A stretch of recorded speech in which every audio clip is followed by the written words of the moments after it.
Hello viewers, today we are talking about cystic hygroma. So when we are talking about its definition, that what is cystic hygroma.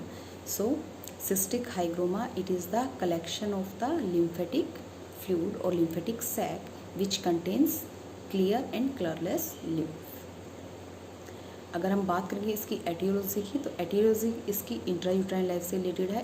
During intrauterine life क्या होता है कि जो normal एक process होता है development का lymphatic channels का, वो एक प्रॉपर तरीके से ना होने की वजह से एक प्रॉपर लिम्फेटिक चैनल नहीं बन पाता है, जिसकी वजह से आपका एक सैक डेवलप हो जाता है। ये जो एबनॉर्मेलिटी होती है, और उसी की वजह से क्या होता है कि नॉर्मल लिम्फेटिक पाथवे ना होने की वजह से आपको ये हाइग्रोमा की प्रॉब्लम होती है, कलेक्शन हो जाता है फ्लूइड का।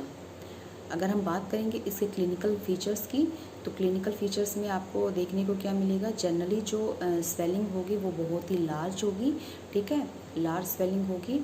साइट की अगर मैं पहले बात करूँगी तो साइट कहाँ पे हो सकता है, at the end of the, मतलब एंड की बात कहेंगे जनरली, एंड या फिर नियर बोलेंगे, नियर द हेड, ठीक है, नियर द आर्म, जहाँ पे भी कनेक्शन होता है आर्म का जो जॉइनिंग पॉइंट होगा वहाँ पे हो सकता है, लेग पे हो सकता है, ट्रंक पे हो सकता है और हेड पे हो सकता है, ठीक है।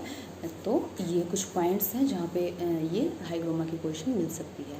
अब मैं बात करूँगी इसकी स्वेलिंग की, तो स्वेलिंग जो देखने में आपको ये क्या होगा, फ्लैटन दिखेगी। और फ्लूइड थ्रिल, अगर स्वेलिंग बहुत ज़्यादा अगर होती है तो इसमें फ्लूइड थ्रिल हो सकता है। फ्लक्चुएशन इसमें बिल्कुल क्लियरली आपको मिलेगा, जब भी आप इसको एग्जामिन करेंगे तो फ्लक्चुएशन बिल्कुल आपको क्लियरली दिखाई देगा। ट्रांसल्यूमिनेशन टेस्ट भी इसके अंदर बिल्कुल क्लियर होगा, क्योंकि जो फ्लूइड होगा वो क्लियर इन नेचर होगा।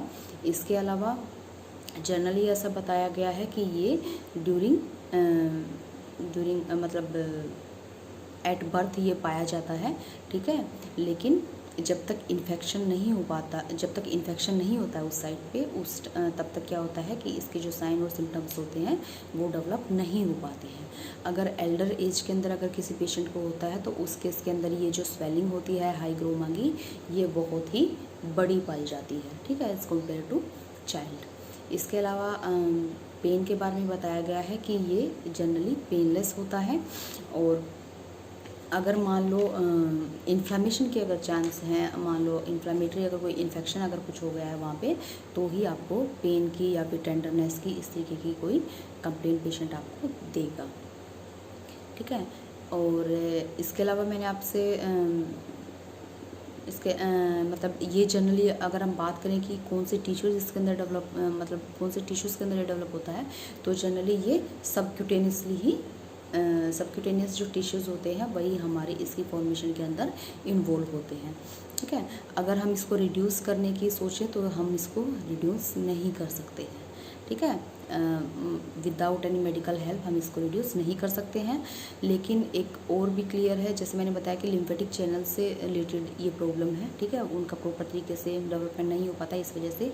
लेकिन जहाँ पे भी मान लो नियर जंक्शन ऑफ आर्म हुआ है, लेग हुआ है, तो उसके नियर बाई जितने भी लिम्फेटिक चैनल्स हैं, ऐसा माना गया है कि नियर बाई जितने भी जो लिम्फेटिक चैनल्स हैं वो सभी अपना फंक्शंस नॉर्मली करते हैं।